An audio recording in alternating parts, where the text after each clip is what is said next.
Cerita awal mula jualan pisang goreng. Halo semuanya, dengerin cerita aku yuk. Ada yang nanya gini nih, ceritain dong mbak awal mula jualan gimana kok bisa kepikiran jualan pisang goreng. Ini mungkin ceritanya agak panjang jadi kalian harus dengerin sampai habis ya. Sebenarnya ini nih bukan pertama kalinya aku buka usaha. Jadi sebelum aku jual pisang tanduk ini, aku udah pernah buka usaha tapi kayak pisang crispy gitu loh. Ini aku tunjukin videonya dan awal-awal juga aku udah bikin konten.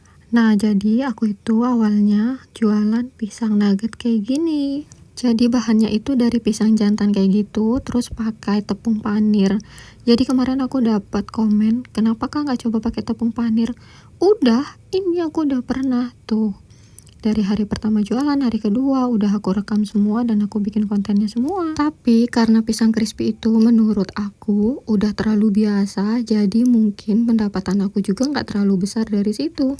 Dan setelah lebaran tahun lalu, aku mulai berpikir, wah kayaknya aku nggak bisa kayak gini terus. Lumayan kan kita udah keluar modal banyak, tapi dengan pendapatan yang cuma segitu, wah sayang banget kan.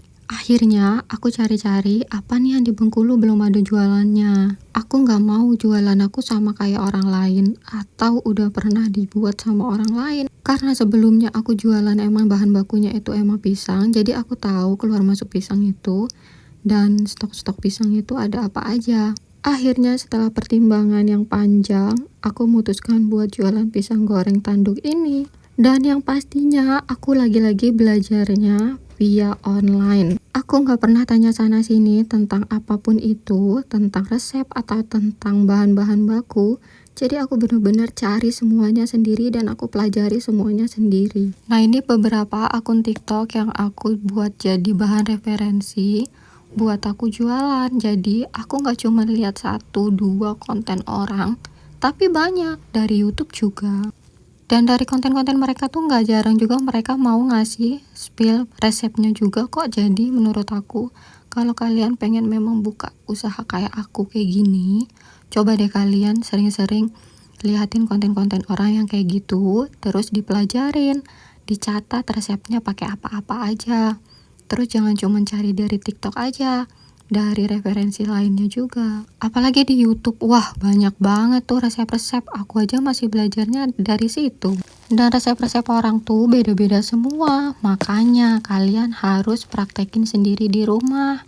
Perpaduannya yang pas pakai apa aja, dipraktekin, jangan langsung terjun. Nah balik lagi cerita, kenapa aku pilih pisang tanduk goreng dibandingkan pisang-pisang lainnya. Karena aku mau bikin personal branding aku itu kuat. Lagi-lagi masalah personal branding ya, bukan masalah di makanan, tapi di sosial media pun personal branding itu harus kuat. Aku pengen dikenal sama orang, aku itu sebagai penjual apa.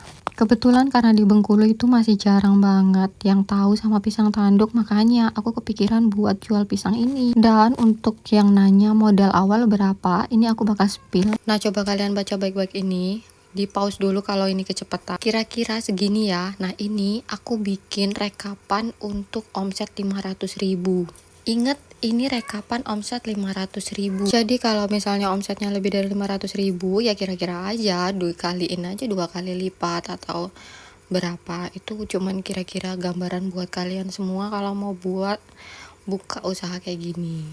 Nah, minta masukannya karena masih punya balita 2. Bagusnya jualan di mana? Menurut aku, zaman sekarang tuh udah bukan lagi zamannya sebenarnya kita harus punya tempat. Bahkan jualan dari rumah pun itu udah bisa.